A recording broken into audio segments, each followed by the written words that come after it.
You're listening to the 23 Personnel Podcast, a Texas Tech athletics podcast where food and sports clash at the goal line. Here are your hosts, Spencer and Michael. All right, what is up, everybody? Welcome back to another episode of the 23 Personnel Podcast. I am your host, Spencer, joined by Michael. Michael, what's up, man? I am ready for another preview involving the wonderful state of Arizona. How about you? Man, the season rolls on. We are excited to be joined tonight. Our first guest this season, Michael. And it's not any effort that I put in. They reached out to us. So hats off to Wildcat Radio.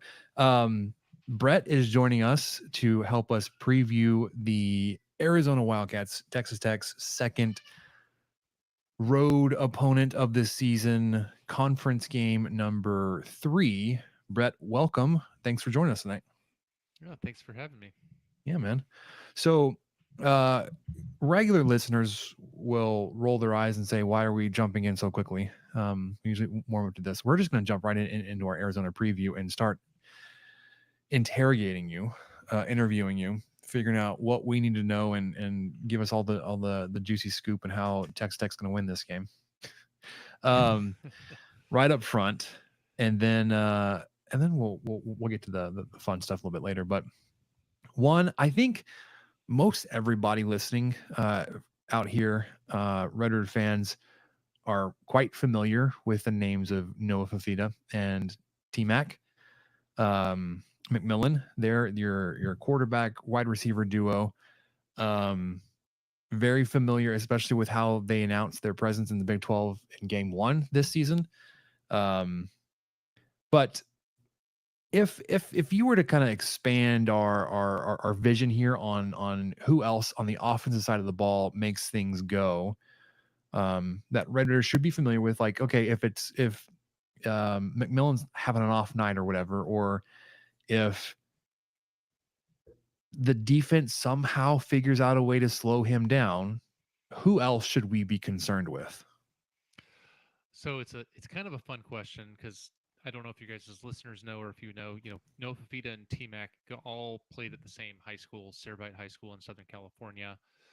There's actually 2 other players in that same class from that same high school, one of which just emerged in that first official Big 12 matchup for Arizona last week against Utah. It's the tight end Keon Burnett. He's a guy that we've been expecting to. He was a 4-star guy out of Cerbite. Hasn't really done that much. Had to put a lot more weight on this offseason. Everybody was kind of seeing in camp that he was going to be, maybe a guy that could relieve some of the pressure after Jacob Cowing went to the NFL, and some other guys like that. He actually had more yards and one of 2 receiving touchdowns, and T-Mac did not have one against Utah last week. Burnett had 5 catches for 76 yards, including a pretty amazing throw from Noah Fafita in the back of the end zone when he broke off his route. It happens to coincide with Arizona having changed their play caller. They kind of announced in arrears. Dino Babers is the offensive coordinator, but Matt Adkins, the tight end coach and passing game coordinator, started calling the plays, and shockingly, they started throwing more to the tight end. I know it's weird how that happens. So it's a guy. If you look at his stats on the season, he's not going to jump out at you, other than that Utah game a little bit. But I think that the Utah game jives with what we were hearing in spring and especially fall camp on the offensive side of the ball. And also another guy that's emerged recently is Kedrick Risano, a former 4-star redshirt freshman, transferred from I'm blanking on which. I think he was at Ole Miss and was running at the ones in spring ball, and then transferred to Arizona. He's been getting increasing snaps. He only had 7 carries, but for 73 yards last week. And San Jose State transfer Quali Conley. They're kind of a 2-headed monster. While the Krosky Merritt, aka Bill, has his eligibility in question. That would actually normally be the running back 1. So I think these are Risano and Burnett are guys that aren't necessarily going to jump out at you if you haven't been paying really close attention as an Arizona fan. That would be guys I'm worried about, because Risano's got both size and speed in one guy and hits the hole, puts a foot in the ground, and is gonna go. And Burnett has the size, speed, and athleticism. He was kind of a receiver playing tight end, and then he's put on probably 25, 30 pounds of muscle, got better at blocking. Arizona runs a lot of two tight end sets, and somebody's got to take some snaps, or not some snaps, some attention on the defensive side away from T-Mac after that 300-yard opening game of the season. Yeah, and so as Redder fans, like the tight end is not new to us, but it kind of is. So like when other teams are using, it's like, oh, it's good to see like that it's successful elsewhere. So we can then point our offensive corners like, look, they're doing it. You can do it too. It's one of those things. We have, I don't know how much, how deep you looked into our roster. We've got 3 tight ends that we use regularly. And it's every week it's like, well, could we have done that differently? Could we have done that better?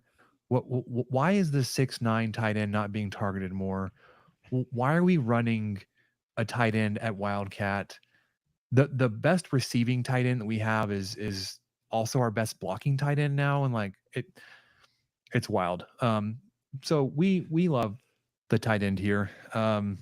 It's been a while since we had a good one. We had Jason Morrow probably 10, 12 years ago, which was more of a big receiver. He was left off like the Mackey Award list because he didn't block enough. And then before that, I mean, it was before my time, but there were some good tight ends there. But I do want to come back to your point on Adkins and the offense there, but Michael, you wanted to ask something. I did. I would have had a better transition there, but you're I good. blanked. Hey, I'm gonna add one little caveat to the tight end conversation because I did notice Burnett's stats. I thought it was interesting. He had 1 reception against New Mexico, 2 against Northern Arizona, none against Kansas State. And then when a former tight end starts calling the plays, he had 5 against Utah. So he almost doubled his receptions in one game because of that. And now I kind of know why. I noticed that looking through, but I didn't realize why. So Well, go ahead, Brett. There's the coaches have also said he may have been dinged up, especially in the K-State week. But I think we're finally seeing what was expected coming into the season, and the fact that they're actually calling some plays for him. My co-host that's not here, I'm constantly messaging him during the games. I just say, "My God, throw a tight end seam on a play action with double coverage on T-Mac. It Please. will be there." Same. Yeah. So you mentioned the coaching staff, and that's kind of where my question is going to go. You guys have got a whole new bunch of them, as far as I know, coming off of a 10-win season, ending on a 7-0 run last year. So you guys are on like a 10-1 run right now. Incredible. Lots of transfers, though, over the offseason that probably caused you to wonder how the season was going to go. So my question, what were your expectations coming into this season, and how have they fared so far? Have they met or exceeded, or have you wanted to see more? Yeah, so I think that depends on when in the offseason your expectations you're talking about, right? I think right after Arizona beat Oklahoma, and in a really kind of fun way. Even though let's be honest, a lot of that game Oklahoma was imposing their will, and then they started turning the ball over a lot, and Arizona's defense had a lot to do with that. Um, and then the Jedd Fisch departure happened relatively late in the game, and in the era of the transfer portal, Arizona's kind of, it was the domino effect of Nick Saban in Alabama and Kalen DeBoer moving, and then Jedd Fisch moving, and then Arizona picking up, having Brent Brennan come over. In the era of the transfer portal, it reopens it, but only for teams that have had, guys that haven't landed somewhere, or for teams that have had changes, right? Which really kind of limits it because Arizona's been doing better as a football program, but they're probably not convincing a lot of guys from Alabama to transfer there all that frequently, just on balance. But to really try to condense the offseason, I think the hiring of Brent Brennan and I've mentioned this on a couple of other pods. People don't realize that he actually came in second in the head coaching race to Jedd Fisch last go round. And he's a guy that has Arizona connections, even though he's not an Arizona alum. He was a grad assistant and coach under Dick Tomey, who a lot of people don't realize was the most successful Pac-12 coach. By Arizona was the most successful football program in the '90s by win-loss record, which people don't realize that. And so he's a Dick Tomey disciple. Spoke at the guy's funeral, 5 years ago or so. So he's a guy that was tied to the program without, as closely tied as you could be without being an alum, which earns him some goodwill. But then, Jed Fish leaves, and you expect the whole roster is going to leave in the age of NIL. And Washington had so many guys depart for the NFL or declare for the portal. So there's a moment there where the expectation was, well, we're starting over again from scratch. All is lost.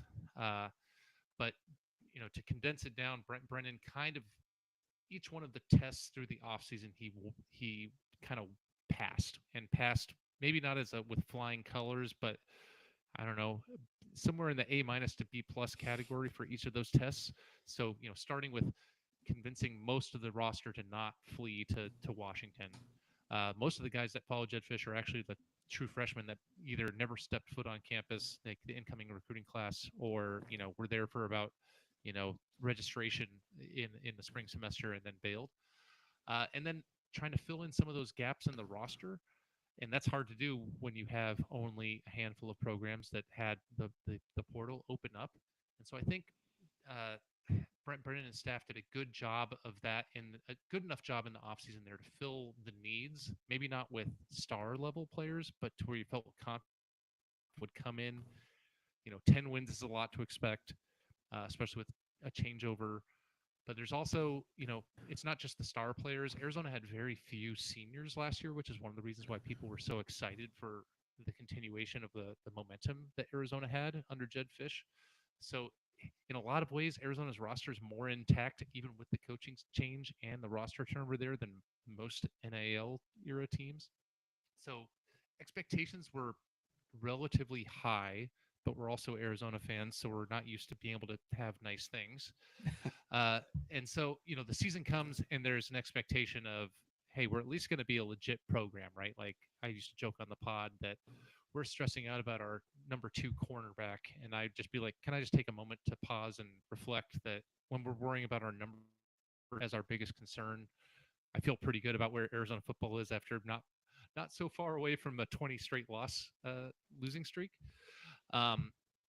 But then through the first 3 games up until that Utah game, Arizona's performance was incredibly, Dr. Jekyll and Mr. Hyde kind of thing, right?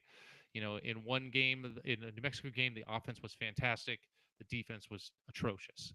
Now, I think Devin Dampier he's going to get a big bag, the quarterback from New Mexico. He's like a dual threat quarterback that plays with like that backyard kind of skill set. But he was playing amazingly that game. And then the next game against NIU, it was kind of the inverse. Arizona's offense was atrocious and the defense was good. And then the K-State game, they had a really fantastic opening drive.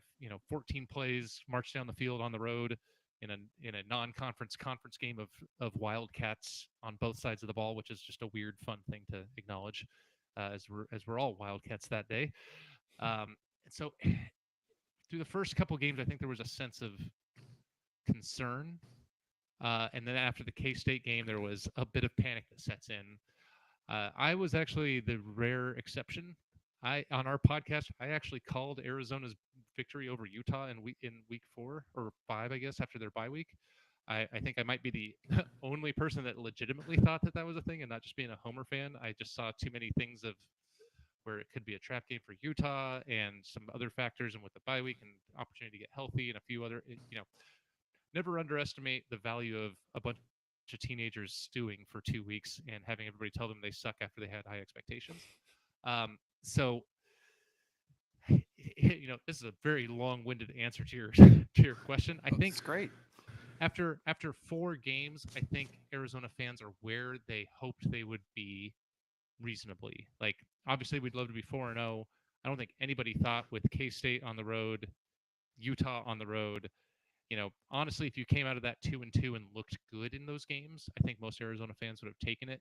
They didn't look good beyond that first drive at K-State.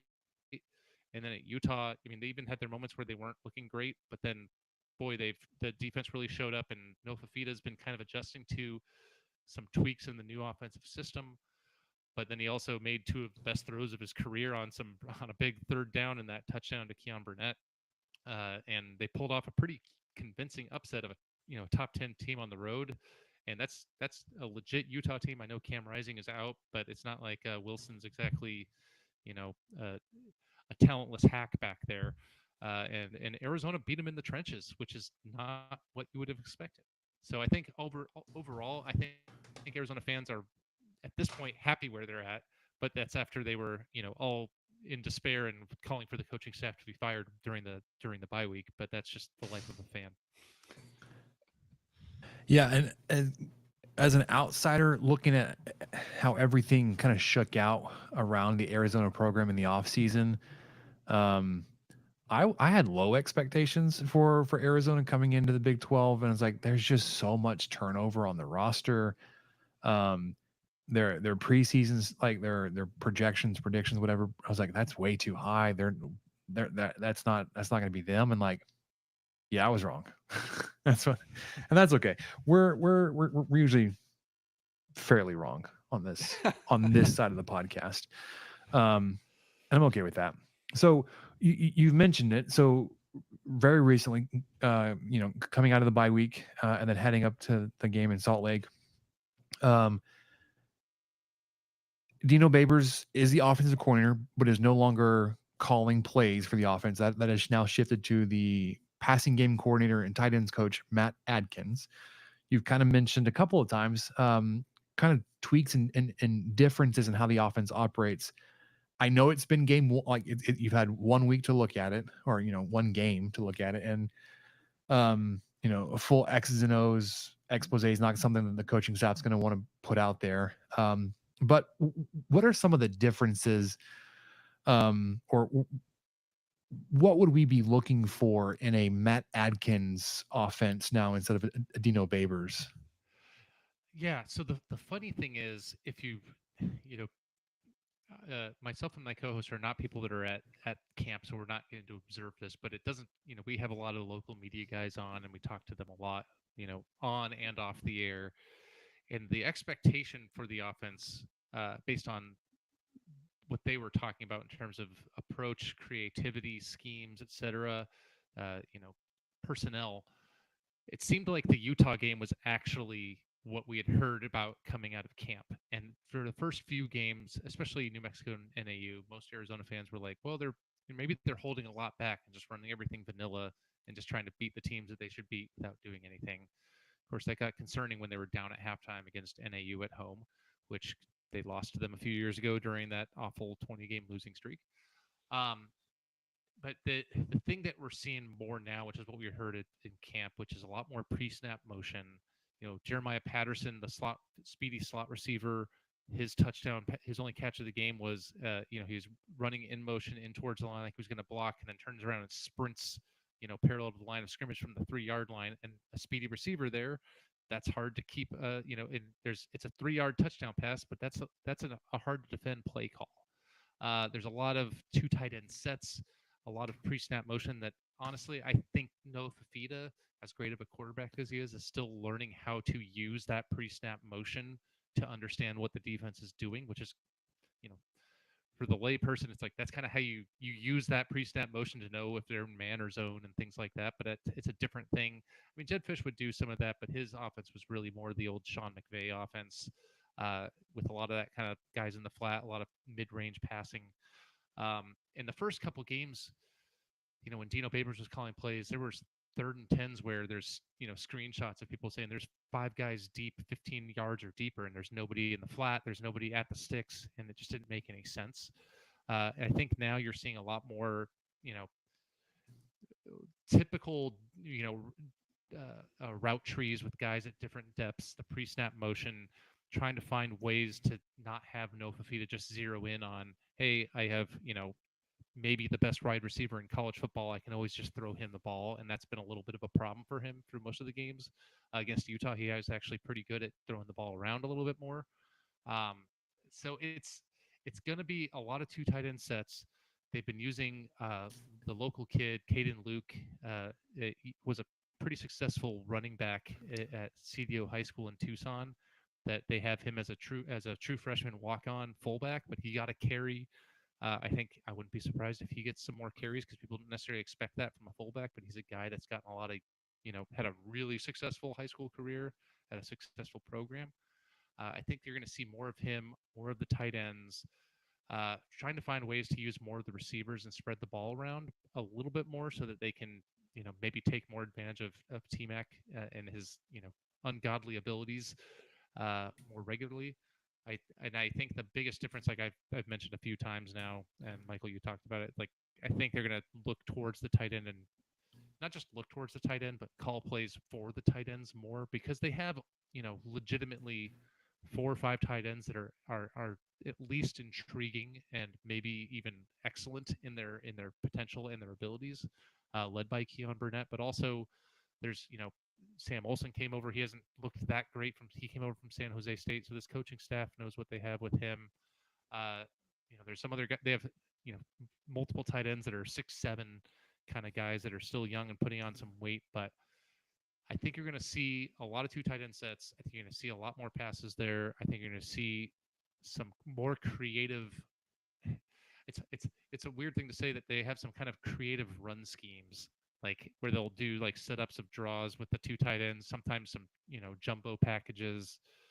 It's just those little bit of wrinkles that I think Matt Adkins is more inclined to do. You started to see that against K-State a little bit, and one of the things that's been the source of frustration for Arizona fans has been the kind of slow mesh handoffs of the first 3 games, and that's a hard thing I think for teams to learn, especially when there's been some nagging injuries along the O-line. And Arizona returned 4/5 of their starting O-line, but there's been injuries, and of course the left tackle that they lost was a first-round NFL pick. That's hard to replace. But I think you'll see probably more run-pass balance under Adkins. It was 30 runs versus 31 passes against Utah. It was getting a little pass happy against K-State. Of course, they go down, and it kind of becomes a problem. But at the end of the day, it's going to be a lot of kind of pre-snap motion paired with some power runs and wrinkles of some creativity, I think, is what you're going to see.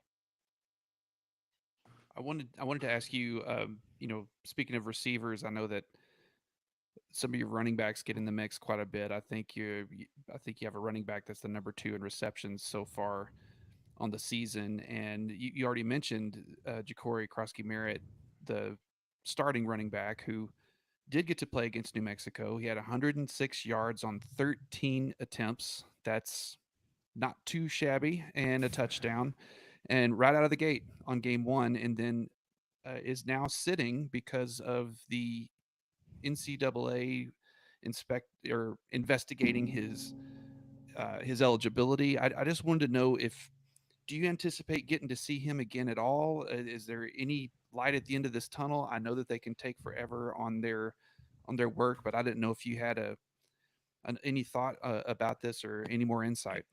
Yeah, so it's the NCAA, so who knows? And the thing that makes this even weirder, he had these eligibility questions during the off season, and the NCAA already cleared him previously. Oh, And then another school, and the rampant rumor is it is not a school Arizona has played, but will play this season, and they play every season, and it always at the last game of the season. In-state rival ASU is the people who maybe created this whole readdressing of his eligibility question, which is honestly, it's just like for the football, regardless, Arizona fandom, regardless, what a crappy thing for the kid. He's coming to play at this program. He's a running back. They don't exactly have a lot of opportunities or a lot of tread on the tires to be able to try to prove themselves in the age of NIL or professionally or otherwise. So short answer, I don't know, but I don't think people lose money betting on the NCAA being slow. So if I was going to bet, I would not expect him to be playing this weekend against Texas Tech. But the sad thing is, as good as our running back room is, I think he's clearly the best all around. He's kind of got good. He's not as beefy as Risano is, but he's a big, quick, agile, balanced running back. he's basically like a bigger version of Quali Conley, who's similar. They both kind of do everything a little bit pretty well.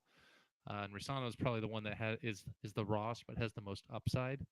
But Krosky Merritt, aka Bill, as they call him, there's a story that apparently there that not even Bill knows or fully understands. Um, it's so the running back room is good, and we haven't even gone into Speedy Luke, who's an old 4-star recruit. That's the 4th string running back. That's track star speed, and we'll see if he's going to get a lot of touches this game, because there's also rumors that they might decide to redshirt him to continue to let him develop a little bit more.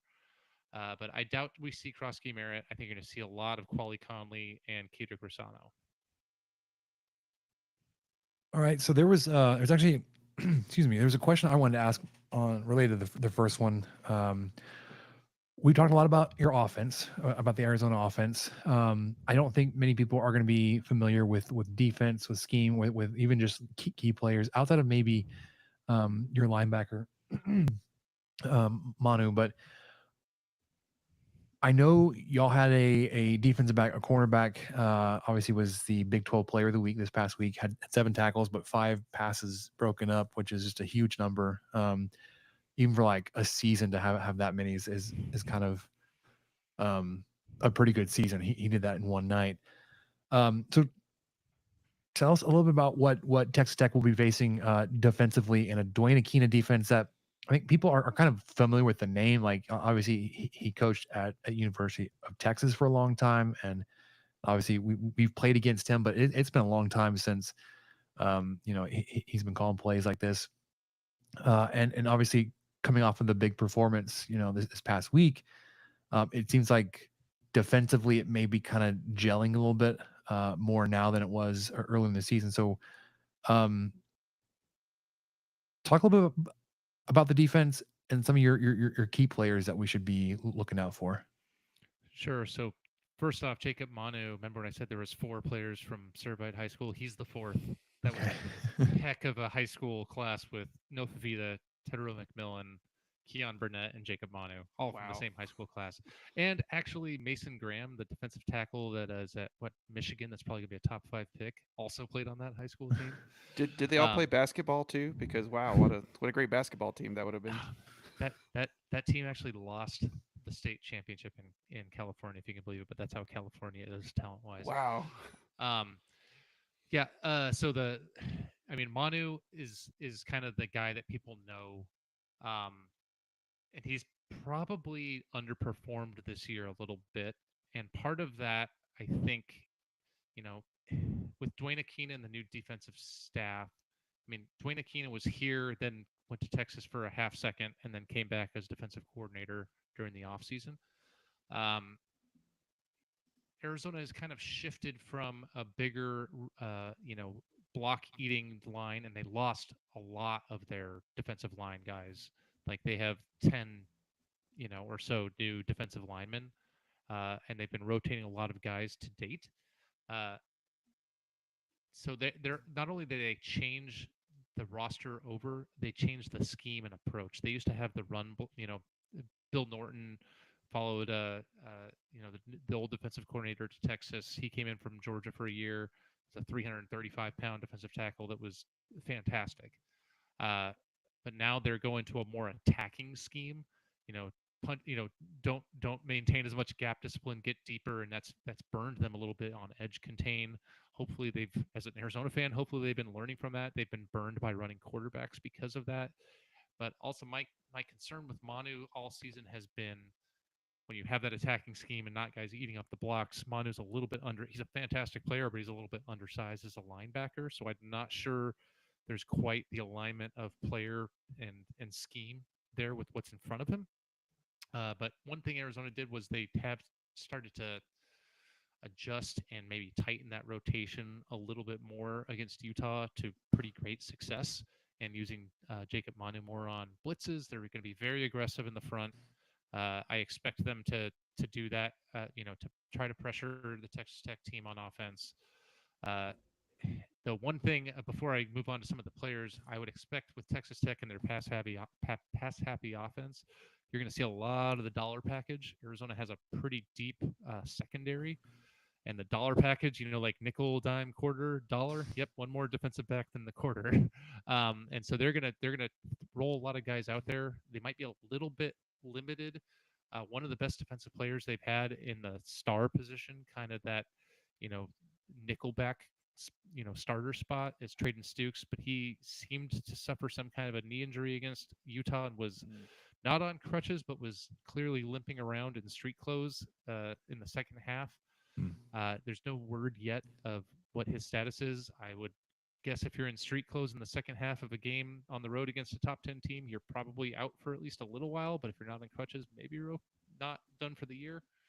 But the good news for Arizona is they have uh, a young guy they've been trying to find ways to get on the field in Genesis Smith from the Phoenix area. He had an interception. Did he have one against? Yeah, he had one against Utah, and I think he may have had one earlier in the season. So the secondary is relatively deep and experienced with Gunnar Maldonado, Dalton Johnson, guys that were kind of, scrappy, unheralded guys that Gunnar Maldonado developed more in one season last year than any player ever has ever. He went from like a 50% missed tackle rate for the first 4 games to like Alamo Bowl MVP kind of thing. And he had an interception against Utah as well late. Takario Davis is that corner you're referring to that had the 5 pass breakups. That guy's a athletic, physical freak. He's a 6'4" corner, and what's more, he's 6'4" with weirdly long arms, which has helped him get those pass breakups. Even when he's behind, a receiver, he can essentially reach around without necessarily committing a penalty because his arms are so damn long. And another guy that got on the field a bit with Traden Stukes' injury and Marquise Groves Killebrew, the other typical starting corner that was out for Utah, an old Louisville 4-star transfer at the other corner spot. Emmanuel Carnley is another 6'4" corner that Arizona has. He got his first real extended action and acquitted himself quite well against Utah. So he's gotten some real good snaps, and Groves Killebrew has looked really good so far. So the corner spot has looked really good for Arizona. Manu is Manu. There's still some question marks to that linebacker group, especially with the defensive line being kind of hit or miss. But they're coming off of their best performance to date. They've got guys that have some mass to them, like Isaiah Johnson and Chuba Mai. And then they've got guys that are undersized on the defensive line that are just, football players like Tai Uyunglele. He's kind of an undersized guy that can play at tackle or on the edge. Trey Smith is probably going to go to the NFL. He transferred in from San Jose State.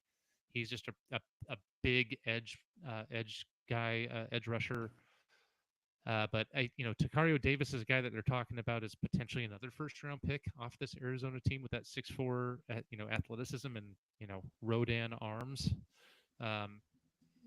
So it's going to be a really fascinating matchup of a little bit of strength on strength, I think, with Arizona's defense versus Texas Tech's passing offense. Yeah, and I'd be interested to see how our offensive coordinator Zach Kitley kind of adjusts to play calling against more of a defensive back filled defense. Obviously, we have a running back that we probably don't deserve, and Taj Brooks can make anything happen out of nothing. Our offensive line is bad. It's just been bad. And yet he's still doing what he's doing almost just by himself. So I'd be interested to see how that works out. We have a receiver that's used not quite as heavily as T-Mac and Josh Kelly, but they have. No, granted, we've played one more game than you have. We have. He's got 10 more catches than McMillan and like 20 fewer yards. So like he's very heavily involved in the offense too. But just it'd be interesting to see how that works out. We all have our opinions and thoughts about how the offense should be called and how it should operate. And we scratch our head at things that like should be easy. Like we have a 2-score lead and we're running tempo late in the fourth quarter. We're like, what are you doing? Or like, to ice the game this past week, like Taj Brooks gets the offense down to the 5-yard line and then doesn't touch the ball again. Like, he got you there, punch it in, let's go. It's like he can get cute, and it's really irritating to Tech fans. So like I said, it'd be interesting to see how that works out against the defense there, especially if the thought is that you're going to roll out with a lot more of a defensive back heavy package that may show more of a run friendly look to see if there's some commitment there. But with that, we don't want to hold you hostage all night. Do you want to get to prediction for this game, but also for the rest of the Big 12?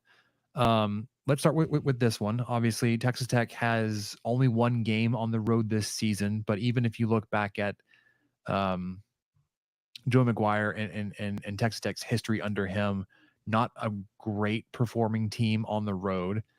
Definitely not this year. That was compounded by Taj Brooks being out. He missed that game in Pullman against Washington State. But heading to Arizona, 6-point favorites there are the Wildcats against Texas Tech, over under just about 63 points. How do you see this game playing out? And give us a rough score prediction, and then we'll give you ours. Yeah, Make you go first.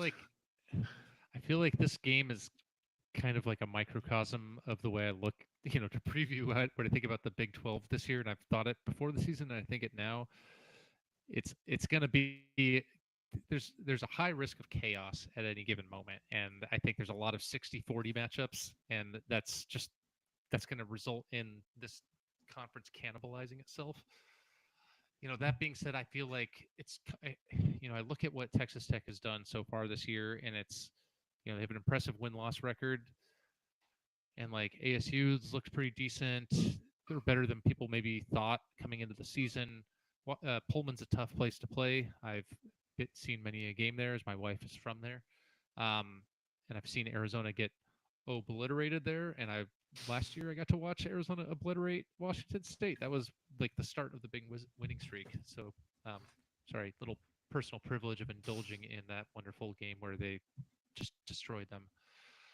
At the end of the day, I think Arizona maybe figured a few things out against Utah, and I don't think that was a fluke. I think maybe things are starting to click. Some of the adjustments they're making, some of, both in coaching and personnel, and in some just getting healthy on some of the dinged up guys. So and at the end of the day, it's hard to win on the road in college football. It has a little bit of a little taste of trap game for Arizona. So I don't, I'm never going to ever feel overconfident, but I'm still going to take Arizona. I think I'm going to go with a weird score of 42-34. I think it's going to be high scoring. Yeah, that was kind of where I was leaning in terms of what Texas Tech is going to give up. Our pass defense is improving, but also we lost. We've been without our top corner the past couple of weeks. He's supposedly working his way back and should be available this week. We went through 3 safeties at the same position in this game against Cincinnati.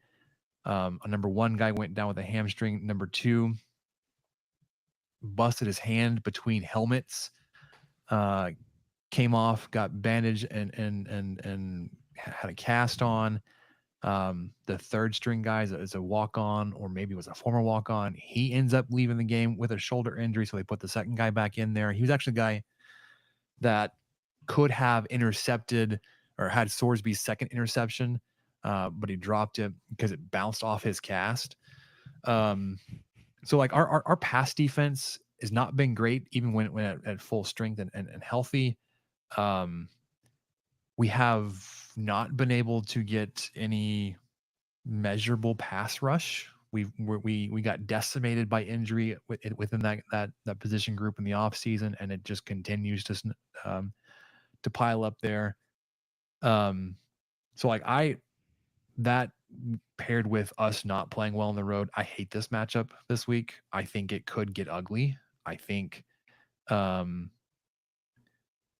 if we get down, it's going to turn into Kitley and Morton getting away from what our offense is really good at, and that's being balanced and running and attacking off of a balanced, uh, a balanced game there. And I think if the score gets out of hand, you're going to see a lot of throwing, a lot of passing, and like we can do that. I just not where our best strengths are.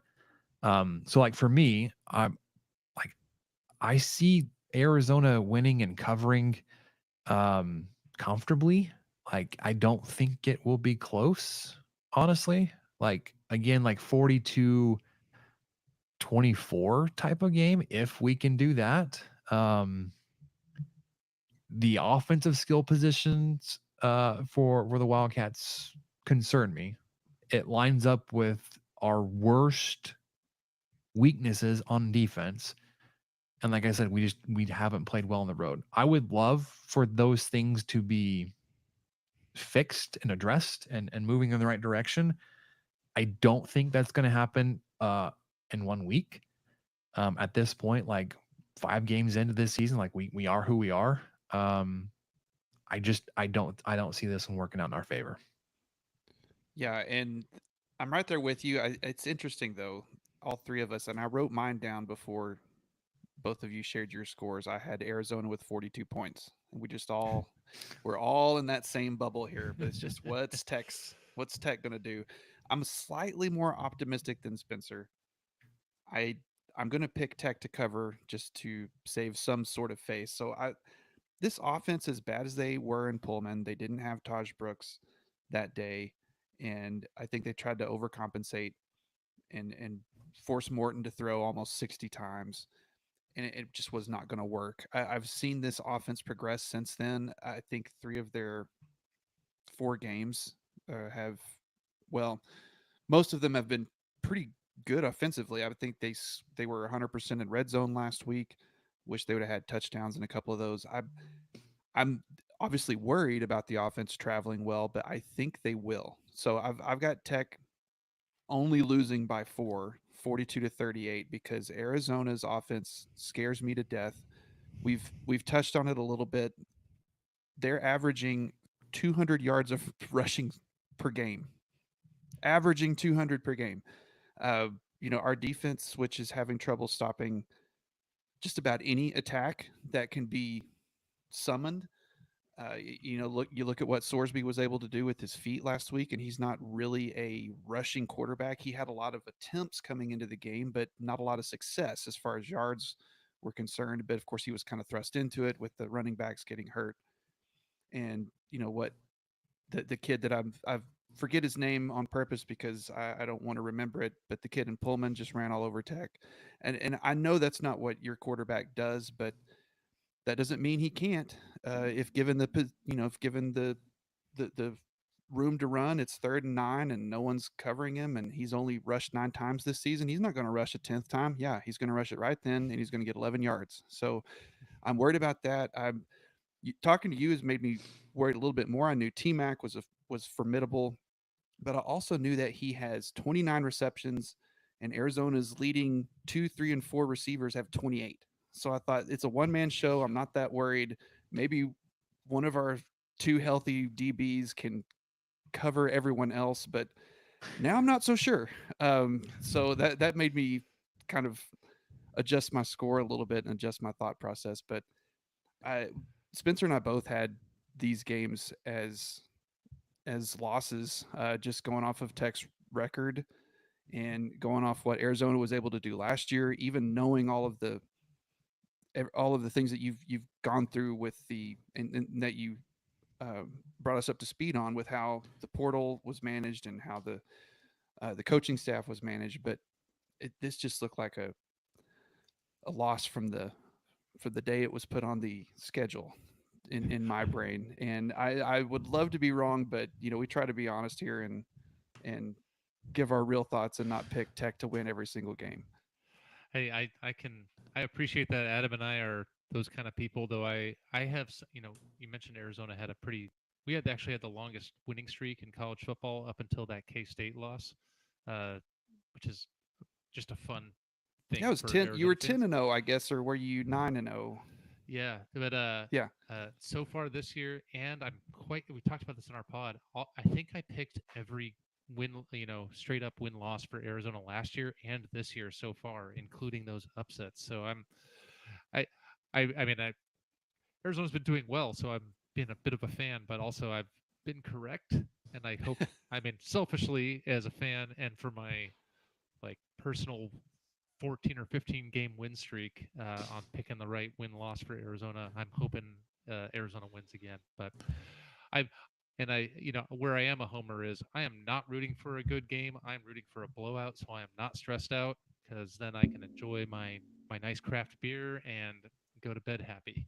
Well, But that was I'm sure you guys might disagree. no, that was something you mentioned earlier that I caught myself saying all off season. The Big 12 is going to be crazy. All these games are going to be exciting. It's going to be really great football. And then I kind of forgot that my team has to play in them. And Yeah. so it was exciting until I had that realization of, oh my gosh, these last 2 weeks have been one possession Big 12 wins at home, just barely, barely, barely, barely. I mean, they could have gone any other way, especially against Cincy. So you just realize, oh man, well, I enjoyed watching it when everyone else was doing it, but then when it was my team, it just was not as fun. Yeah. We like to be right more so than we like to pick wins. So far, Michael and I are each 5-0. We've been perfect this year. It doesn't always work out that way. Usually because my optimism and my Kool-Aid uh, tends to spill a little bit, and I end up looking a little bit too optimistically at the games. I wouldn't be mad at being wrong this weekend, but um, like I said, everything just kind of stacks up in weird ways against Texas Tech. Like we're big proponents of like the CFB graphs. And I looked at this and it has us as a slight favorite. I was like, I don't know if I believe this anymore. I don't. There's no way that's how it's gonna work out. Um, This does have the vibe of one of those games. It could just be like oh crap, well that happened. If you're just like the outside observer. Yeah, or it's 17-13. So just something truly Yeah. bizarre. Everyone's expecting a high scoring game, and then and you know, didn't Texas Tech and Arizona play to like a fairly low scoring game like 7 or 8 years ago under Sumlin? I don't remember the score. They did play. I try not to remember the Kevin Sumlin era for the most part, though. So, and then there was the 20 loss stretch there. So I think I did enough drinking to forget as much as I could my long term memory. So I prefer not to talk about that. I just think back to hand him the Heisman, and that went great for Khalil Tate on the cover of Sports Illustrated. It was 28-14, Spencer. Okay, That was so that's not. That yeah. sounds right. But it was closer than like it was closer than a 2-score game. Like it was within question for a while. It felt like. Yeah. Yeah, I think Arizona pulled away late. Yeah. Well, it was Matt Wells. Ooh. Matt Wells and Kevin Sumlin. The Hall of Fame coaches right there, everybody. All right, let's look around the rest of the Big 12 before we let you go. Next up, Friday night, or I guess first up, Friday night, Houston at TCU. Houston looking for their first points in Big 12 play this season. Healthy underdogs in Fort Worth, 16 and a half points against the Frogs. I thought Houston was going to be bad. I didn't know it was going to be this bad. Donovan looking as bad as he's looked, especially this past week, getting benched. Oh man. I believe Fritz can turn that program around, and it's not like it was like terrible under Holgerson, but like my goodness. I don't think it's this week. I think TCU is going to have their way with Houston. And I'm not even that high on TCU. I think Houston's just down that bad. Yeah, I think it's going to be a blowout. I think it's going to be bad. Yeah, Spencer, I think we both had Houston at 2-10 when we picked the Big 12 to start, and yeah, that seems about right. maybe that might have been optimistic. So I'm I I'm think they're with you. already behind Yeah. on that one. Saturday, no morning games, which I guess is on brand because this Texas Tech Arizona game, at least Central Time, kicks off at 10 p.m. I hate that. We from afar we're like, oh, Pac-12 after dark. It's kind of fun. It's kind of quirky, and then like we've played in 2 games. This thing's like, man, this kind of sucks. And the game against Washington State wasn't like it was earlier than this one, but like looking at this and thinking like this game's gonna like end for us at 1:30, 2 o'clock in the morning. And then I'm going to be on here doing a post game. We've got a friend that's a fellow podcast host that works for the local radio station. They do a live call in show that runs for an hour after the game ends. It's like he's not getting off the air till like 3 o'clock in the morning. Man. Anyways, the rest of the Big 12, like no game earlier than 3. So like if you're just in Big 12 football fans, get your nap in right after lunch. West Virginia at Oklahoma State. Oklahoma State 4.5-point favorites. 3 p.m. over on ESPN2. I think like as much as we don't like Utah to see what they did against Oklahoma State, even there in Oklahoma, I like West Virginia here. Their inability to figure out how to use Ollie Gordon and Alan Bowman, like as old as he is, like one, you know who he is at this point. Like he is who he is. It's like, man, like you think they'd be better. So I don't love Neil Brown. I don't love West Virginia, but I like them in this spot here. Oh man, you want to go first, Michael? You want me to go? I can go first. I will pick West Virginia as well because they're coming off a bye week. I do think they can at least cover at Oklahoma State. Oklahoma State, I never count them out though. Or some seasons I do, and then I wish I hadn't. And I'm always rooting for Oklahoma State to fire Gundy when their fans get mad and ask for them to do that. I would love for Gundy to not beat Oklahoma State anymore. That would probably just make my life a lot easier. But I do think West Virginia has a chance to go in there after the bye week and be able to just flat out beat them if they can. But at least get the plus 4.5. You make a compelling case, Michael, especially if after Arizona just went on the road and beat Utah after their bye week. Um, my gut is telling me I think this one might be this could end up being the game of the week in the Big 12 in terms of the most exciting and tightest. At the end of the day, I'm going to come down partially to be contrarian, but also I just believe generally in the home field principle, especially in college football, and I will take Oklahoma State to win and cover. Yeah, it's one of those things like as Michael was talking about, like if you count out Gundy, then he comes back and wins 9 or 10 games. You're like, Yeah, what are you doing? And you got a pretty good running back that you can just give the ball to, and you know, hopefully win at home pretty regularly too. Baylor at Iowa State. Iowa State better than I expected. Baylor not doing what they need to be doing. Iowa State here, 13.5-point home favorite, 6:30 on Big Fox. Yeah, giving the Cyclones to win and to cover. Aranda, ooh, not looking good. I'm gonna pick Baylor to cover here. I'll pick the Cyclones to win. I mean, Iowa State's averaging I think 28 points per game. So, and I always feel like this whenever they have a 2 touchdown spread to cover, it just seems impossible. And so I'm going to pick Baylor. Baylor should have won in Boulder. They looked pretty rough last week, but I don't think they're not good, but I don't think they're 2 touchdown losses to Iowa State bad. Yeah, this is one where I think. Remember when I said Arizona had 2 weeks of sulking teenagers, hearing people, and that's chirp, and that's really good motivation.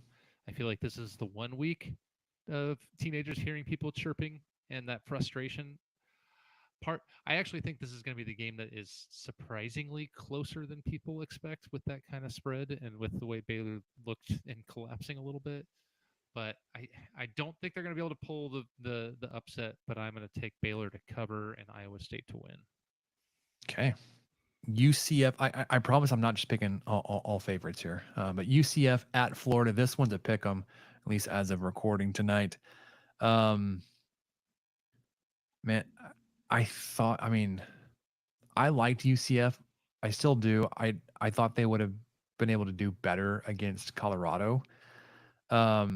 Florida again, like maybe they're just desperate, but um, I I like UCF here. I like the Knights. Give me the Gators.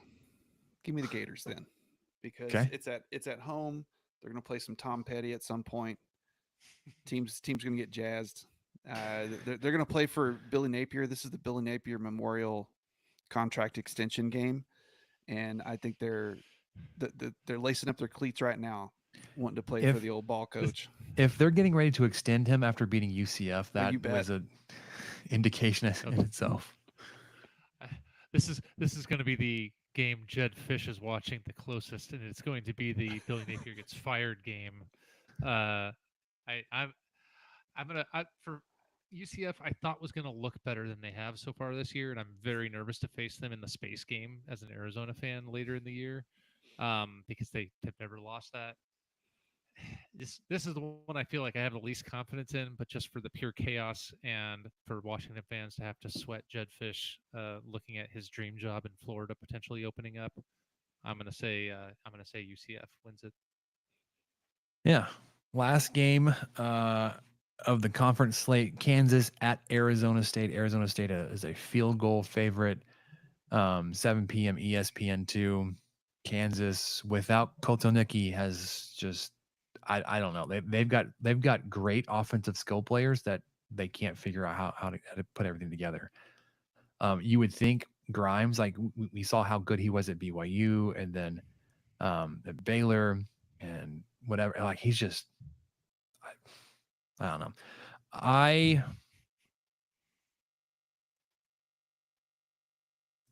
like Kansas though to cover. Like this one could be like a weird like 1 point game.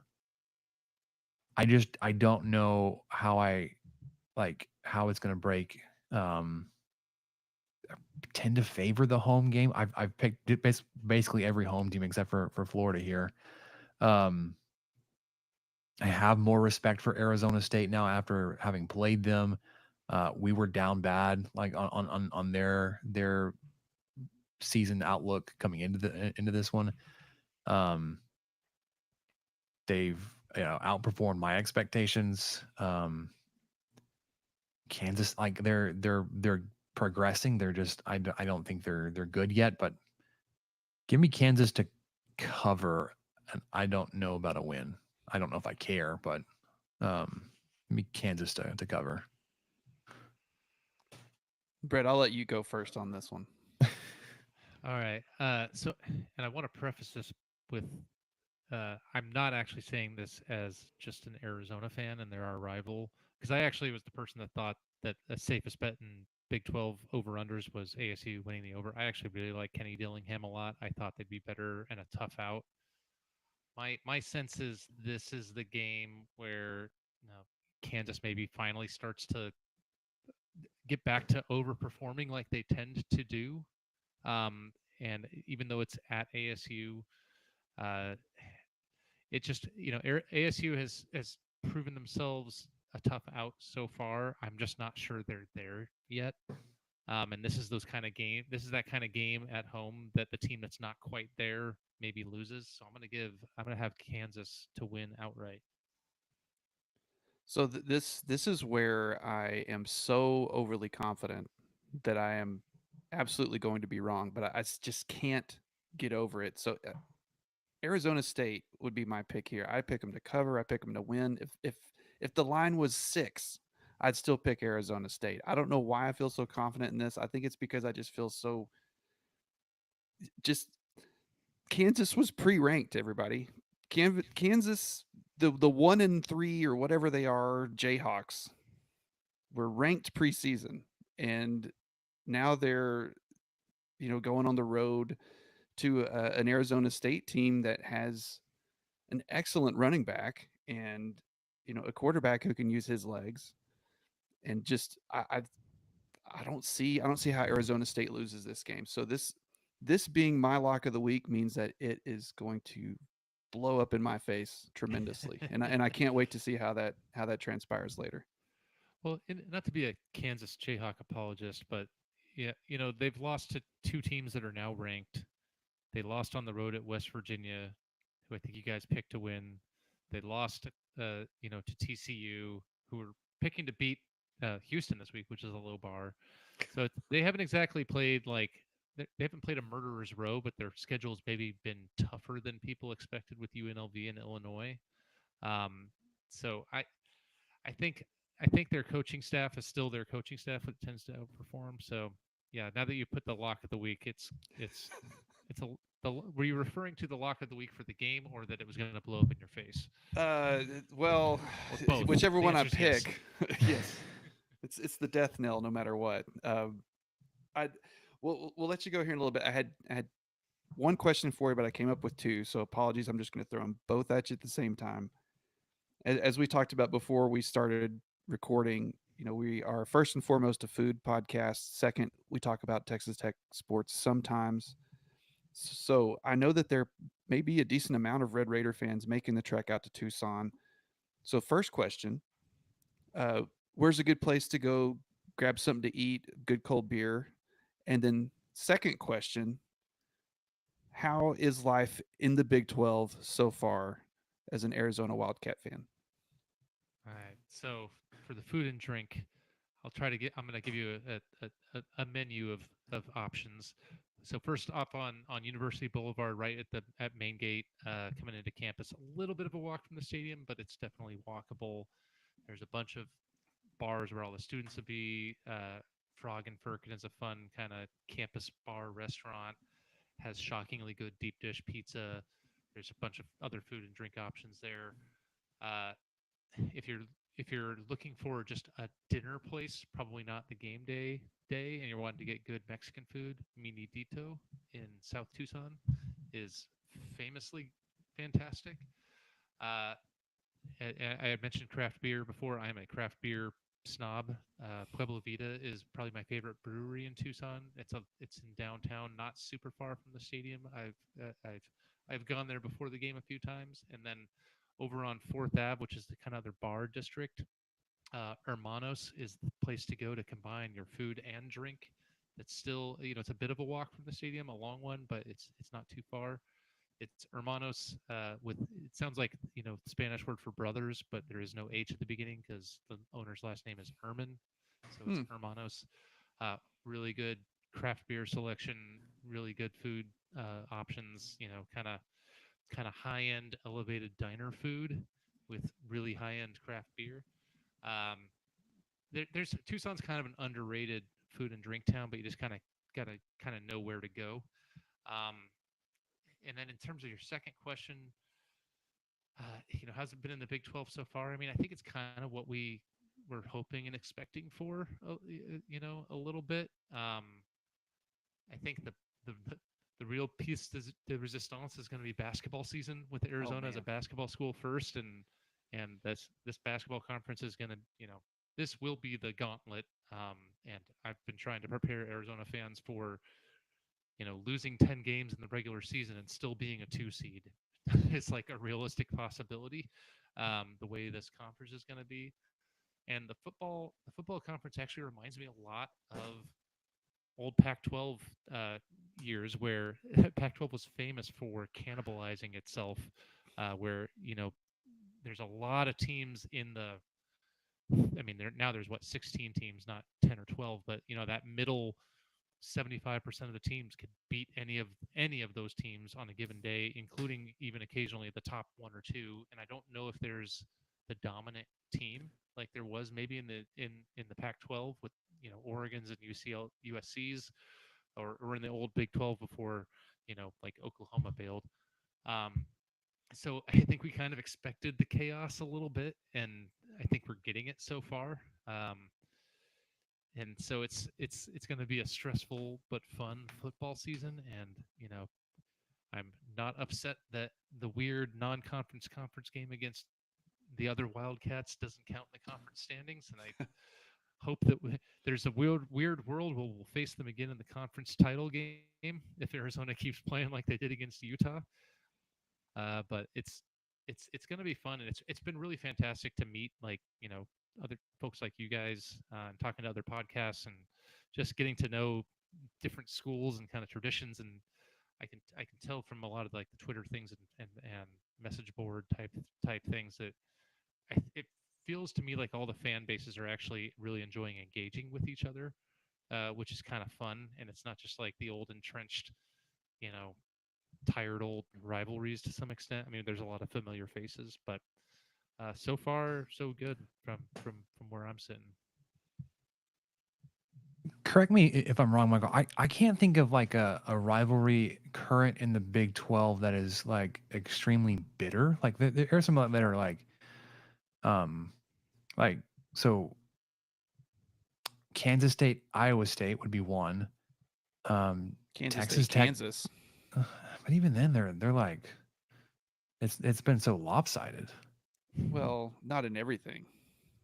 Well, They've okay, so for football, yes, Kansas State over Kansas. Basketball, Kansas over Kansas State.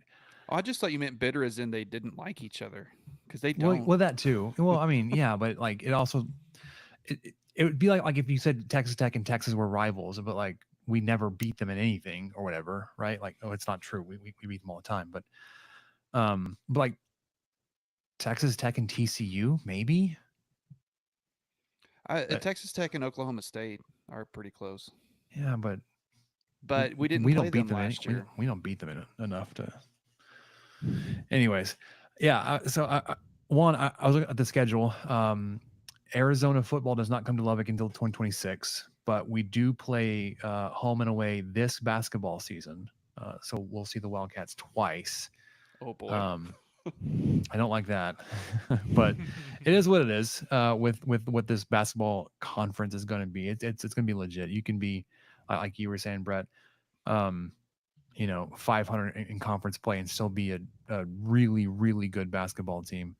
There's just so many blue bloods, like top tier programs, Arizona, Kansas, Baylor winning a national title not that long ago, Texas Tech in the title game. That's been 5 years now. Houston.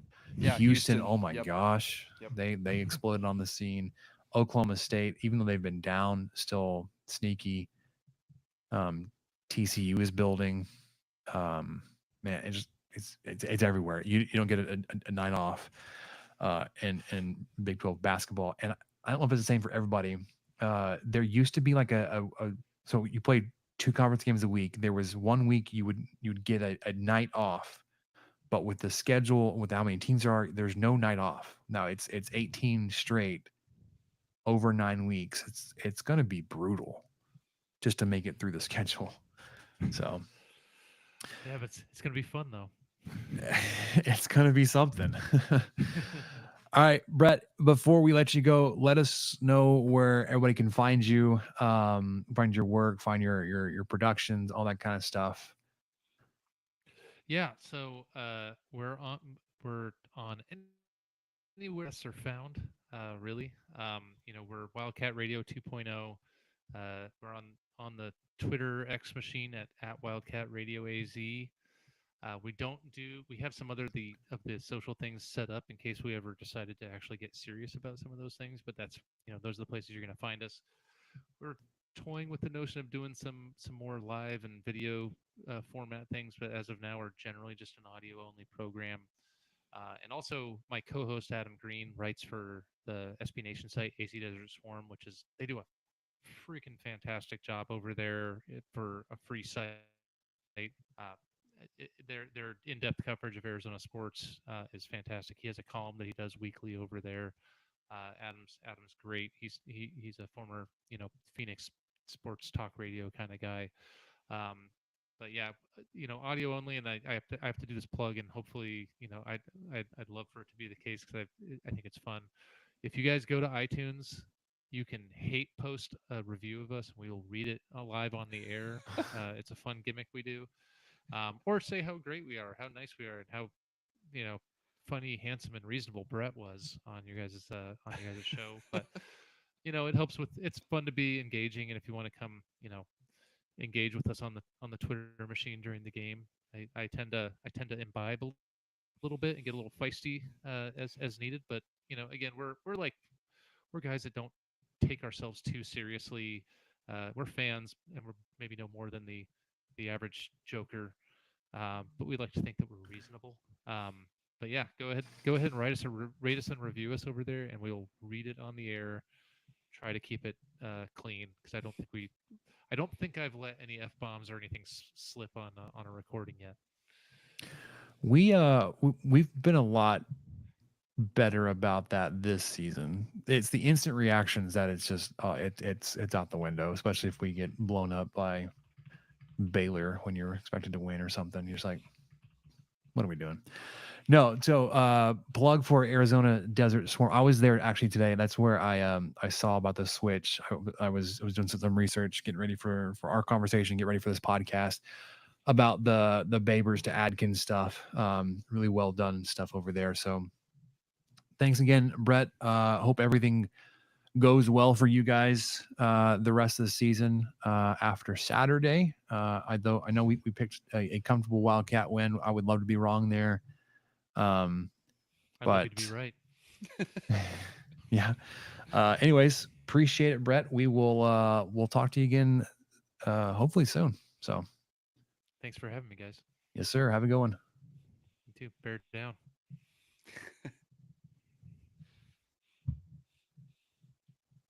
All righty. Michael, let's kind of reset a little bit. And do you want to do the rest of the Arizona preview while we're here and then get back to the rest of our stuff, or how you want to move forward? So I'm good with that. We held him a lot longer than I thought we would, but right. Well, I mean, and he gave us a lot of really good information that I mean, I don't know what else there is to cover aside from. I mean, we can touch on what we have at least, but yeah, I think we might as well just stick with it instead of coming back to it later. But I think one of the main things that we didn't really get into was just how good this team's ranked on SP Plus versus Texas Tech. That was something we looked at. Overall, the Arizona Wildcats are 35th in the country. SP Plus Texas Tech is 59. They did not move this week. They were 59 last week. And I didn't know if you wanted to get into a little bit of what the coaches had to say during the press conference this week. I know I didn't get the chance to listen to any of it at all, but you got to catch some of it at least. Yeah. So one of the things, Arizona preview specific, McGuire was talking about. Let's see, where did I put it? Having to limit explosive plays for Tedero McMillan. He and McGuire and DeRuiter both said what Brett had confirmed, that Fafita's like he's mobile if he has to be, can extend plays, can run, but it's really he uses that kind of breakdown as he starts to move his feet to find McMillan deep downfield.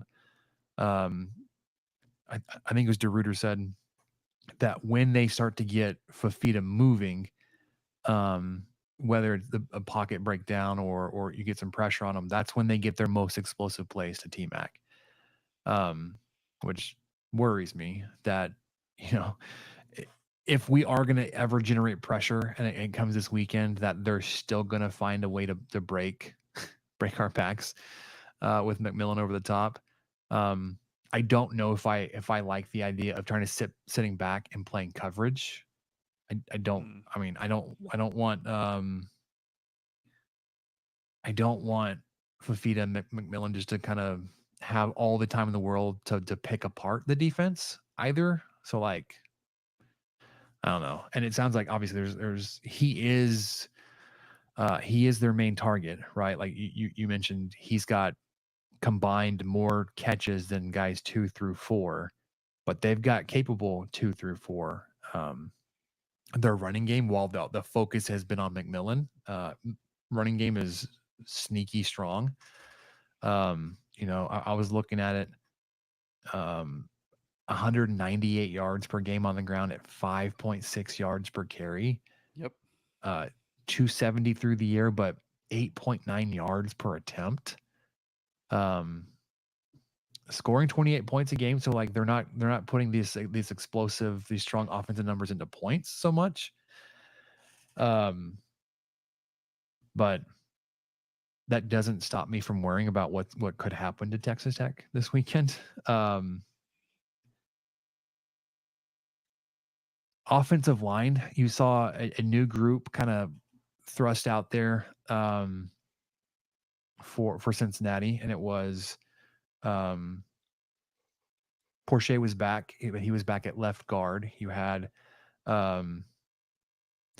why am I blanking on Merriman? Merriman at left tackle, Porsche at left guard, Wilson at center, Davion Carter at right guard, and you bumped Caleb Rogers out to right tackle. And if you look at grade wise, like that was probably one of Rogers' best games, at least for this season. He was second highest on the team in PFF scores, behind Baron Morton. It may have been kind of a deal of having to go against probably the biggest and maybe the best defensive linemen, individual defensive linemen that you'll see all season with Corleone. Like your offensive line still, like as this was maybe the best group effort, still had very glaring issues.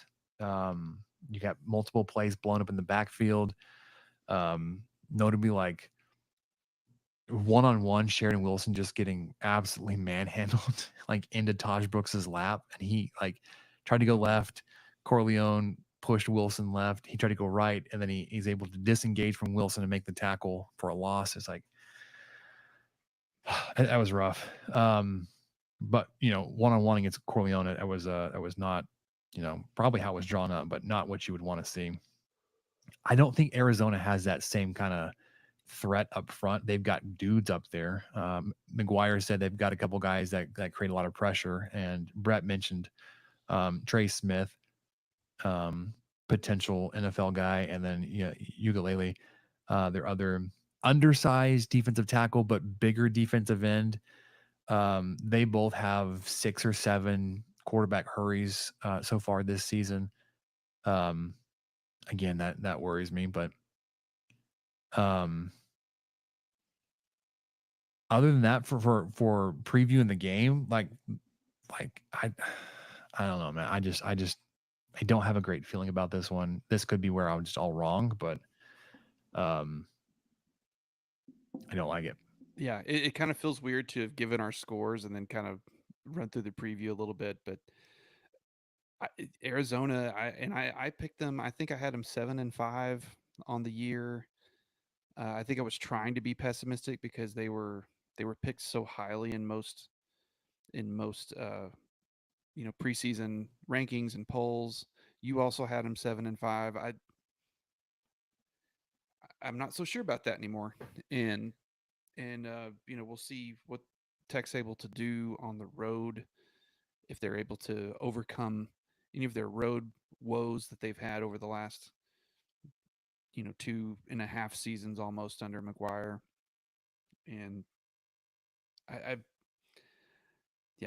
pretty much y'all know our thoughts on the game. And if you're thinking, I mean, we could revisit Cincy a little bit. I've got some more thoughts on Cincy. Sure. You did a great job on the instant reaction going solo. Appreciate that. For those of you who don't know, my mom had her second knee replacement surgery and is doing pretty well. But I've been kind of helping get her back on the mend, so I didn't really want to fire up the microphones at 11 something at her house the other night. So thanks to Spencer for taking over. But this, I'm just going to talk for a minute. because I didn't get to talk Please. on the instant reaction. So I'm just going to kind of splatter stuff on the paint on the wall and just see what happens. So, as frustrating as that was, it was still a win. It was a home win. It was a blackout win. I mean, these are all things you mentioned. These are all things that Texas Tech has not seen in recent history. And I mean, I was thrilled. I was thrilled to come away 2-0 in Big 12 play, to be sitting on top of the Big 12 standings, the Big 12 rankings. I do want to go back through, yes, we could nitpick maybe certain series on the offense, but overall, man, I'm having trouble. I know that there was the pick six, so the offense didn't actually score all 44 of those points. But I just wanted to read the drive summary to you and to the listener as well, in case anyone's super upset about the offense. But drive summary: field goal, downs. Okay, that was bad. I did not like that, because then the next play was a one-play touchdown pass, 42-yarder, immediately right after that. So field goal, downs, touchdown, touchdown, touchdown, touchdown, field goal, punt. If you just knew that was going to be your drive summary, I think most people would go, wow, okay. Scored every time we got the ball except twice, and one of them was because we were trying to eat clock and didn't do a very good job of it. But then the punter couldn't have punted more perfectly a punt than was needed at that moment. I, I I did, let's see, a couple other notes I had on this just overall. I thought Morton looked super sharp for the majority of the game, but his receivers weren't doing him a whole lot of favors here and there. His stats, what he was able to do, would have been even better in with a little bit more consistency on receiving. 19 of 29. I think that gap widened as the game went on. I swear at one point he was like 16 of 19 or something. And yeah, it was like going into lights halftime. Out. Like I think he was 13 of 16. Yes, that must have been it. He was just really, really doing well. Brooks, of course, is awesome. Ran hard, earned every single yard he got. Got a few gash plays, but most of his running was just 3 yards and trying to get something. Just really, really proud that we get to watch a running back of this caliber play for Texas Tech. And the two field goals missed by Cincinnati, that was luck. But it happens. It's college kickers. That's how this works. But I was just kind of annoyed to see that Sorsby got the Patrick Mahomes speed, where he's as fast as he needs to be. Right. We knew that he did keep the ball. He was the second leading rusher coming into this game, but he didn't have a lot of yardage. I think he had a net 14 yards or something. But he did have a few touchdowns, so it was obviously situational. And yes, like I mentioned earlier, he was thrust into it because of the injuries to the running backs. I think all three running backs. I think that was the running back that came off there towards the end before the field goal attempt. But the pick six is the big play of the game. Of course, right after that, Texas Tech tried to just completely blew coverage and allowed a 71-yard touchdown play. And yeah, the last 7 minutes were just they were really frustrating to watch, as far as clock management and whatever the refs were trying to do with the clock, and stopping it when they shouldn't have, and or almost forgetting to call for the runoffs a couple times. But hey, a win is a win. I'll take it. The offense, yes, frustrating for maybe 2 series, really. I'm having trouble, maybe 3. One could argue that one of those field goal attempts really should have landed in the end zone, aside from the one that everyone's thinking about with 7.5 minutes left.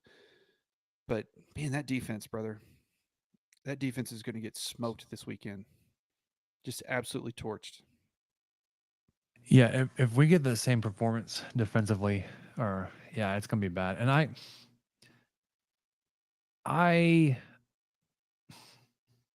if you take the drive summary out of the context here, I can understand people being upset about the offense this weekend. I'm a little perturbed at it at times too. But when you go back and look, okay, we scored points on 7 of your 9 drives.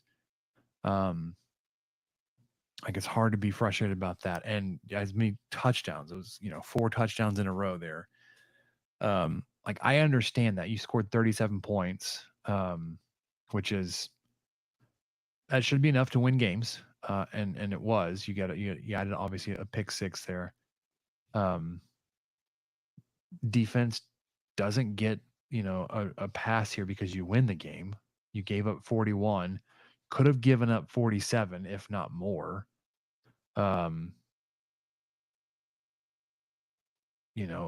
don't have pass rush. You don't have contain on running quarterbacks.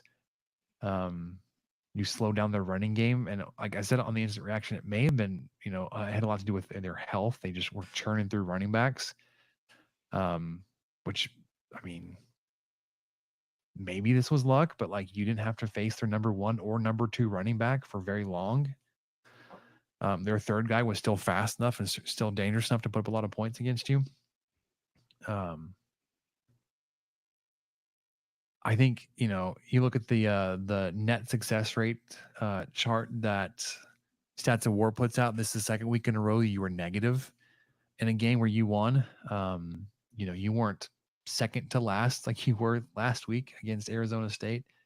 But still, you had a net negative success rate there, which would indicate that you got away with one. We had comments in the instant reaction like, cheer up, good dude, you won the game. Like, yeah, I won the game.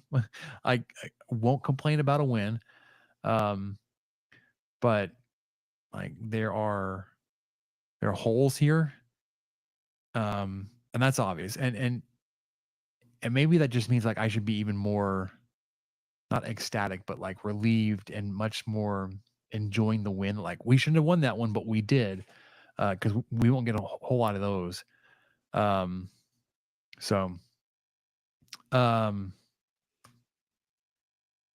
Taj Brooks, man, I just live in absolute awe of this man and his ability. He 32 carries. This was a night that you saw 1 snap from a running back not named Taj Brooks, which I thought was strange. Without hearing why, nobody asked about it. Nobody said anything. But 32 carries, 172 yards, 2 touchdowns. For our Taj tracker, that brings him up to 551 on the season on 103 carries. He's now halfway. He's more than halfway to overtaking number 1 spot. He's got 551. He's got 532 to go. We are through 5 games, which means we have 7 to go. So my games to go number here is going to be wrong. Let me do some quick math here. 532 divided by 7. He needs 76 yards per game moving forward to eclipse that.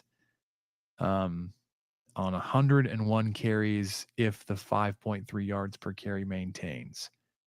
I'm confident with a healthy Taj Brooks, you get 76 yards per game, or at least average that out over 7 games.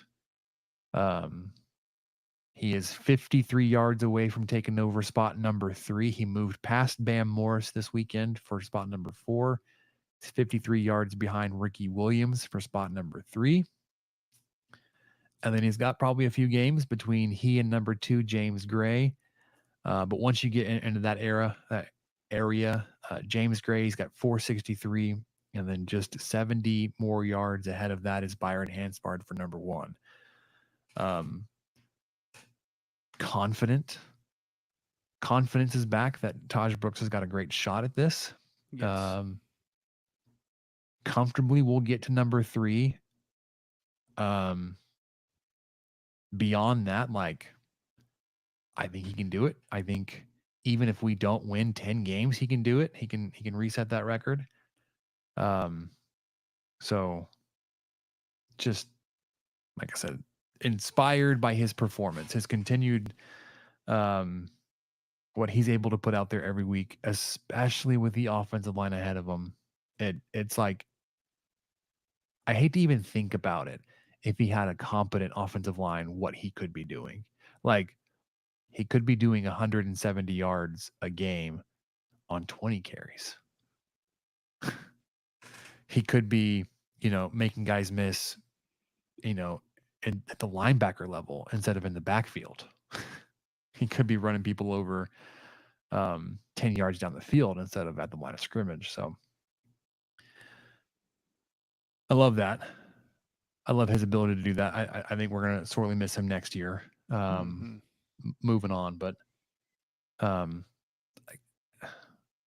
having said all that, I would love to see more Cameron Dickey. I would love to see more Jacoby Williams, especially Williams. I know, like, you hate to put a lot of stuff on a freshman, but his game is so different than Brooks.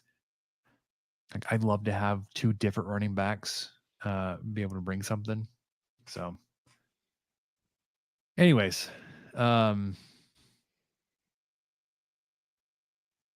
we mentioned in our time with Brett, the CFB graphs have Texas Tech as a slight favorite in this game against Arizona. Just to wrap this up, I don't believe it. I don't know how all that works out. Projected points, Texas Tech right under 30 and right over 28 for Arizona. A 55% win probability percentage for Texas Tech. Like, none of this makes sense to me. Yeah, and that's right after Texas Tech allowed 426 passing yards at home. They allowed 2 receivers at 100 yards or more. Covey had 6 catches for 100. Henderson had 7 for 127 yards. They then had 3 other receivers with 50 yards or more on 5 or more catches. And Texas Tech is currently, I didn't know this until we started recording. I thought, well, let me look this up because it seems like it's trending downward. They are 131st in yards per game on passing allowed. Now, I know that some teams have had buys, all that kind of stuff, whatever. So, yeah, Texas Tech on average allows 309.4 yards per game through the air, and that is third to last. I forgot how numbers work. Only Ball State and Middle Tennessee allow more yards through the air than our Texas Tech Red Raiders.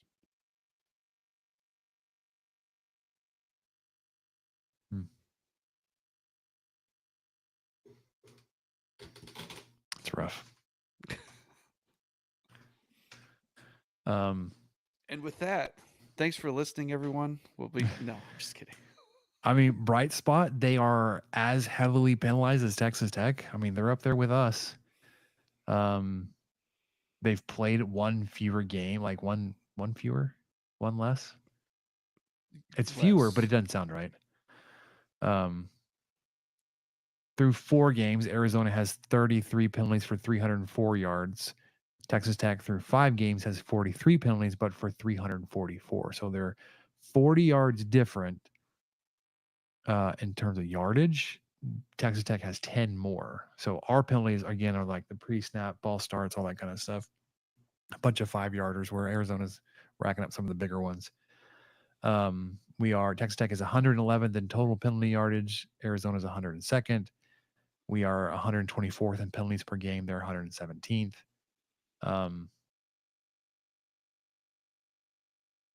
Arizona is 12 of 12 on extra points, which I thought was like they've only scored 12 touchdowns this year.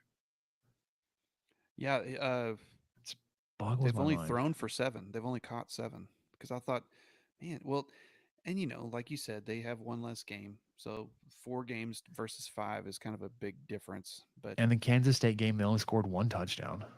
Yeah, so there's that. That was a rough one. They're 7 of 9 on field goals, but I would say Texas Tech, like special teams wise, kicking wise, I like your matchup there versus their kickers. Your returner though, like I love Josh Kelly. I think we've seen he's got a ball security issue on special teams or just in general. And that may be unfair, but like through 5 games, he's fumbled twice. And you hate that. I hate to see that. I don't hate him. I hate to see it. I actually love Josh Kelly. He's fantastic. He's been so good for Texas Tech. Yeah. Anything else before we wrap this up with what did we learn? We got lots of stuff to get there too. I don't think so, man. I'm ready to play some more Big 12 heart-stopping football on the road. Yeah. That's gonna be a long day. Saturday, 10 p.m. kickoff. Oh, all right. Let's get to what we learned. Okay. What did we learn, Palmer? I don't know, sir. I don't know either. All right. I have 3 things. So I will start us off and then we can alternate. I'm not sure where I want to start besides just a general plug, Michael. As we're getting into October, fall season, it's time for your flu shot. Just it's good for you. It's good to help reduce the severity of the flu. It helps will increase your chances of not getting the flu.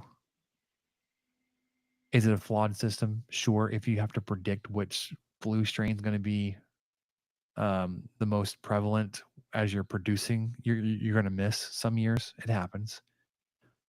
But 1, it doesn't give you the flu. The flu shot hasn't been live vaccine in many, many years. You need to stop that. It's okay. And most everywhere you get it, it's free. You even get places that will give you discounts if you get it. Like United will give you dollars off of your groceries if you get a flu shot. So, as a healthcare worker, and not that I provide direct patient care, it's important. You should get a flu shot. I did not. I was going to get mine today. I got mixed up on my days with Grayson's. Our oldest son has a pediatrician appointment. I thought it was today. It's actually tomorrow. I was going to go get my flu shot with him today. It's on the schedule for this week. All right, what you got? I got my flu shot Friday. Thank you very much. Our office has that for employees. We actually have 2 nurses come in and administer the flu shot there to anyone who wants it. So we did that Friday. There you go. And I did not get the flu, and my arm doesn't hurt and never did. So keep rocking, everybody. Okay, here's what I learned. Snickers has a pecan variant. Do they add pecans or they replace peanuts with pecans? They replace pretty much. So it's basically. So it's like a fall Snickers then. Are you saying false or fall? Fall. Okay, like fall. Thanksgiving. Yeah. So there's the nougat and the caramel and the pecans, and then of course it's surrounded by chocolate. It's surprisingly soft. Snickers, regular Snickers are sometimes they'll be a little more chewy or a little. I don't want to say they're tough or anything. They're not that. But this was more like a Milky Way texture. Really soft, really just almost melted in your mouth before you even had the chance. And it just delightful. If you see the Snickers pecan, big fan. I love pecans. I will just sit and eat shelled pecans because we had them growing up. I took them for granted. My grandmother and my dad, they would harvest all the pecans from the pecan trees around her house or around where we farmed, and Dad would shell pecans for hours in the garage, and there'd be just a freezer full of quart bags of shelled pecans. And so anytime I wanted to, I just went out and got them, and I'd get them when I was in college and all that. Anyway, so I grew up spoiled with them, and so now it's just such a treat to have pecans in any form. I haven't so been expensive. I haven't been a huge pecan fan, but that does sound pretty good. Oh yeah. Big tall glass of orange juice and a bag of pecans straight from the freezer. Get out of town. Orange juice and pecans. Is that a food combination we talked about this summer? Pecans and I orange don't juices? know. I don't think I brought that one up. That should be on that list. Yeah, it should have been on there. All right. We haven't 23p and me. Yeah, 23 p.m. We haven't done a going yard update in a long time because my grass has just been if you do it yourself, it's time to put down your fall pre-emergent. So You're all about prevention today, aren't you? I am. Well, one, because I don't know if my actual pre-emergent had mixed properly in the tank. I did not have good prevention this year. But I was getting a lot of weeds starting to pop back up the past couple of weeks, and with these little snaps, these colder days, like it's cooling off enough that the dormant weed seeds are germinating. So it's time. Go ahead and put that down. If you use a service, I'm sure they're already on it, but you could just request it. Like, hey, go ahead and spray that pre-E down. Unless Michael, unless you're one of the few Bermuda lawns that likes to overseed, and you obviously don't want to, overseed with rye, so you have green grass over the winter. Because you put a pre-emergent down, it's not going to obviously let you grow any grass seed, but pre-emergent, get it down. I haven't been all that big on talking about my lawn with the switch over to Bermuda recently. It's just not as interesting to you, is it? It's not. It's kind of boring. I was cutting it twice a week, and it felt like it was a lot. It's now down to just a once a week. I actually raised it up a little bit because I want to have it. I want it to be green. I was cutting it real low, and then I got behind a couple weeks over the summer. And then when I was trying to cut it low, it was scalping a whole bunch. I want it to be green for Halloween. So I raised it up a little bit, and I want to make sure it's high enough that when it's time to scalp, I can actually drop down and cut everything off. So it's green. I wouldn't say it's fantastic. It's Bermuda. Bermuda. What you got? So my last thing is I'm actually excited about this one. I know. So in the Discord, and if you're not a member of the Discord, it's not our Discord, but we are thankfully a part of it. The Gambling Gauchos have this as part of their Patreon program, so you can sign up on their Twitter bio at Gambling Gauchos, become part of the Discord. We were summoned today or yesterday to take a look at Whataburger's new what do you call it? Classic, temporary, It's a limited time offer. Limited time offer. LTO. Yeah, what they are offering is the Bacon Blaze Jalapeno Double, which is, of course, 2 all beef patties, aged cheddar cheese, 3 bacon slices, jalapenos, blaze sauce, and then in between the patties, jalapeno cream cheese. Spencer, are you in? Should we try this live on the podcast next week somehow? How are we going to do that? We may have to talk offline about that. But that was floated out there on the Discord, like, oh, maybe we'll just get one, and then we'll just eat. We'll just eat as we talk about the bye week. It sounds fantastic. Okay, are you a cream cheese guy? I couldn't remember. I like cream cheese. Oh well, of course, because you love poppers and I love all poppers. That. I love cottage cheese. I like a lot of dairy products. I like Greek yogurt. I like yogurt. Cottage cheese is very polarizing, and I really enjoy it, but I don't buy it very much because I just kind of forget it. It's not in my habit. And one of the things that I used to do back when I was trying to lose some weight several years ago, that was the snack they encouraged. Mm-hmm. And they said just to it's have a good protein snack. Yes, and just put hot sauce in it. You could do that. Like, you could just have mix it in plain and just put a little bit of hot sauce. And man, I thought that's not going to be any good. Fantastic. It was great. Mix in like diced tomato.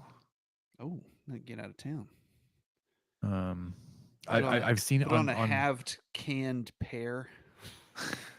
I mean, I never really got down with the savoriness of the cheese with like a sweet fruit, but that's available. One of our snacks recently have been like a toasted slice of bread with cottage cheese on it, and I would do tomatoes because I was trying to reduce calories. Samantha was doing it with sliced avocado. It's also healthy. Getting It's her got a good fat for you. Yeah.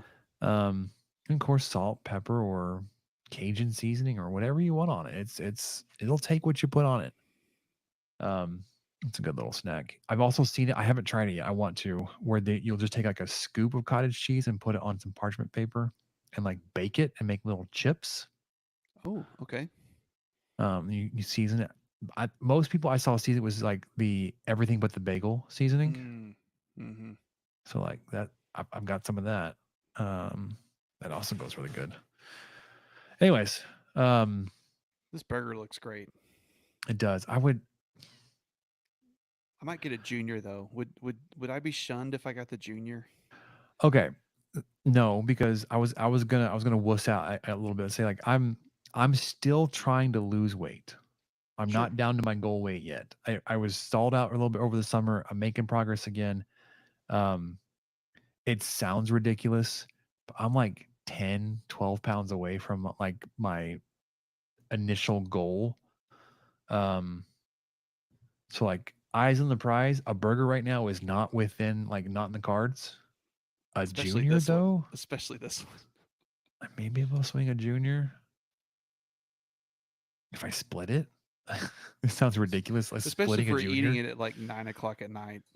He's like, I would have already had my day's worth of food, and then I'm gonna add a double cheeseburger with cream cheese and bacon. The calories on this thing 1,140 for the full size version. Oh, good gravy. My goal right now, Michael, my daily goal is like 1880. 1900 calories. So you're gonna have to go on a fast. Yeah. Which the junior is only 640. That's not bad. That's about what my meals are. Mm-hmm. About 600 calories. I've shaken it up a little bit. I'm doing a much bigger breakfast these days because I'm meeting with the dietitian, Michael. Another thing cool. I got on the social media bandwagon. They're like, hey, you can meet with a dietitian, and most insurance companies cover it. I was like, you know what? I'll look into that, make sure I'm doing everything the right way. And confirmation bias, I guess, I'm seeking it out. But she was talking about like, well, if you're having trouble staying full because you're eating a small breakfast, just eat a bigger breakfast, eat more protein. It's like, that makes too much sense. The past couple of weeks, Michael, every day, I have not gotten tired of it yet. I've been making a 2-egg omelet with smoked turkey, cheese. Don't let your jaw hit the ground, but green chilies. These things slap so freaking hard. And also, welcome back. Also pair it with a protein shake. So I'm like breakfast is hitting like 550. If I'm like 65, 70 grams of protein at breakfast, like I'm full. Yeah. Man, green chilies. I bought that little pack, whatever, at United, and I skinned it and I divided it out into smaller bags. I froze it. I think I'm on my 3rd bag now. I think I have one. I think I have one more in the freezer, but I'm working on bag number 3. I've been getting green chili salsa, the Kylitos salsa with the green chilies in it. I've been getting that. He's feel back. like He's back, baby. I was too rough. Anyways, those omelets, they hit just right in the morning. Last thing, those in Lubbock, if you're paying attention to the news, you'll know that cybersecurity, especially in the healthcare sector, has been of particular interest the past week. Just a reminder: do your annual training when your IT department sends out the phishing attempts. You should pay attention. You should learn to recognize what a phishing attempt looks like. Don't try to open up an invoice if you're not expecting an invoice. Oh my gosh. Don't try to confirm a Zoom link from somebody you're not expecting to meet with. Yeah, don't open someone's quote, especially when it's something you didn't ask for. You're not going to get an unsolicited quote No. or an invoice. Anywho's, This is Ricky stuff. you would think, Michael, but one Yes. of the county hospital completely obliterated by a cybersecurity attack. Of course, their crisis is our crisis as they shut down and we had to take all their patients. The struggle now is trying to get some of their patients back to them. They're like, I don't know if we want them. No, you need to take them back. But yeah, phishing attempts are real. It's spelled funny, but it's real. Don't click on suspicious links.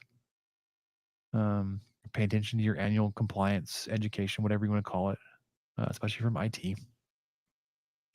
Don't open weird things. Exposes your network to all kinds of nasty people. Just a sweet little anecdote here. The many media interviews I've had to sit in on and help facilitate the past 6 days.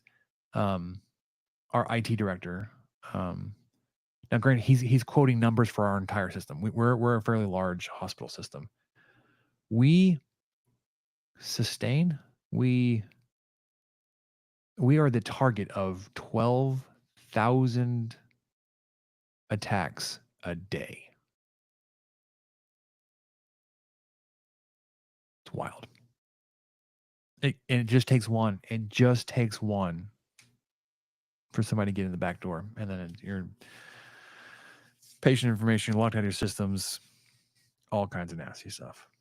So take it serious. And with that, Michael, I think that'll do it for us. I don't want to throw any shade because here's the thing. It can happen to anybody. And like, you can't say, well, look at them. They're so bad. It happened to them. No, it could happen to us. It really could. Knock on wood. Because both of us being down at the same time, catastrophic. Let's not get there. Tex Tech on the road in Tucson. We'll see how it works out. Late game. Get your nap in. For Michael, I'm Spencer. Catch you guys next time. Thank you for listening to the 23 Personnel Podcast. Help us out by subscribing, rating the show, and leaving a review. Follow us on Twitter at 23 Personnel, Spencer at PuntSuck, and Michael at Michael_LBK. Be sure to catch the next episode. And until then, guns up and let the tortillas fly.